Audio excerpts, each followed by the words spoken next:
कथा का कुछ नियम दिया हुआ है। ये बात यहाँ कहने में संकोच नहीं होगी मुझको, बल्कि अति प्रसन्नता होगी कि कथा का जब आयोजन करे तो जो आयोजन करता हो पहली शर्त उसके साथ रख दिया, वित्त साक्ष्यम न कुर्यात है। भगवान जितनी कृपा करके दिया हो उसको कंजूसी नहीं करना चाहिए। जैसा बेटी का विवाह जिस खुशी के साथ में जितना प्रेम के साथ करते हैं, बेटी के विवाह के सदृशी श्रीमद् भागवत महापुराण की कथा का आयोजन करे और थोड़ी भी कंजूसी न करे। कंजूसी न करे मतलब कि ये नहीं होना चाहिए कि वस्त्र लेने के लिए जाए तो अपने लिए 5,000 रुपए 10,000 रुपए खरीद के लाए और जब भगवान को चढ़ाना है तो 50 रुपए की 100 रुपए के लिए करके आए और फिर चाहे कि भगवान से हम कृपा प्राप्त कर लें। यही नहीं होना चाहिए। जैसा हम अपने को धारण करें अपने से भी उत्तम हो सके तो फिर उसको भगवान को समर्पित करना चाहिए।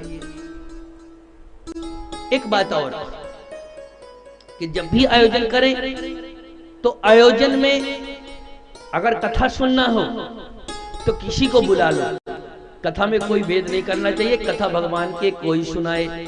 पर अगर अनुष्ठानिक कथा है और अनुष्ठान की कथा अगर वर्णन करना है तो इसमें स्पष्ट लिखा है कि फिर वर्ण का विचार भी करना चाहिए। इसमें कथावाचक का विलक्षण दिया हुआ है, विरक्तो वैष्णवो विप्रो वेद शास्त्र विशुद्ध कृत दृष्टांत कुशलाधीरो दृष्टांत कुशलाधीरो वक्ता कार्योति निष्प्रिया।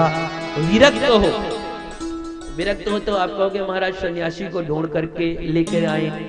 विरक्त का मतलब होता है कि ऊपर से न छोड़ करके रखा हो। विरक्त इंद्रियार्थेषु, इंद्रियों से विरक्त हो। ये न चले कि महाराज कथा तो करवा लिया, यजमान तो ठीक है पर बाद में पता नहीं क्या देगा क्या नहीं देगा, ये बात मन में नहीं चलना चाहिए। फिर मन में संतोष होना चाहिए, भगवान की कृपा से जो मिले तो ठीक, ना मिले तो ठीक, उस पर मन से फिर हटा दे। इंद्रियों के द्वारा विरक्त हो। इसलिए दो मत है, श्रोता वक्ता द्विधा मता।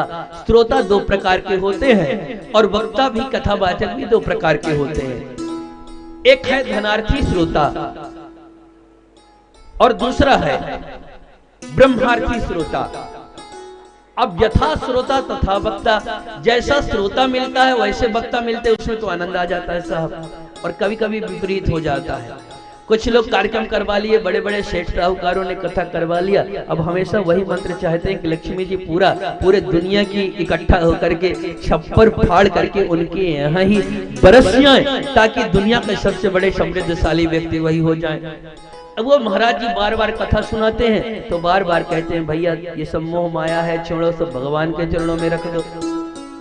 एक तो ब्रह्मार्थी है, वह तो भगवान की बात करता, भगवान की ही कथा सुनाता है, तो वो आयोजक को लगता है कहाँ फंस गए चक्कर में। जब देखे तब महाराज एक ही बात करते हैं, राम राम जपो, भगवत नाम जपो, राधे राधे बोलते रहो, कोई अच्छी बात करते नहीं, तो वो डिस्टर्ब होते रहते हैं।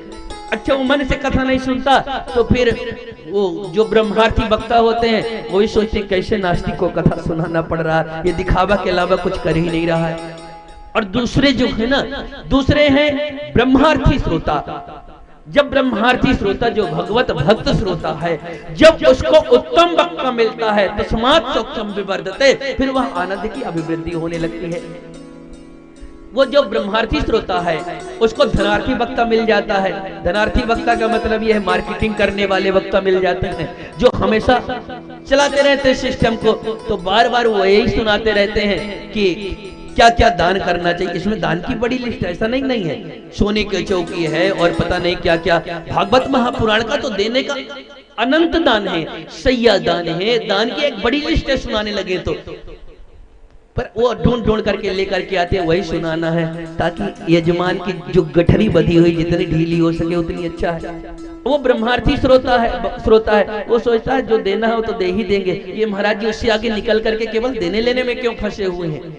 वो कथा ही बेचारा नहीं सुन पाता, वो कथावाचक कथा ही नहीं सुनाते, तो रस की वृद्धि होती नहीं। यथा श्रोता तथा वक्ता, जब समान श्रोता ब्रह्मार्थी श्रोता को ब्रह्मार्थी भगवत भक्त वक्ता मिलता है, कथावाचक मिलते हैं, और जब धनार्थी श्रोता को धनार्थी मार्केटिंग वाले वक्ता मिलते हैं, फिर उसमें बड़ी भीड़ लगती है साहब, फिर उसमें बहुत आनंद उनके तरह का आता है। पर कथा में किसको बुलाया? विरक्तो वैष्णवो विप्रो वेद शास्त्र विशुद्ध कृत दृष्टांत कुशलो धीरो वक्ता कार्योति निष्प्रिया।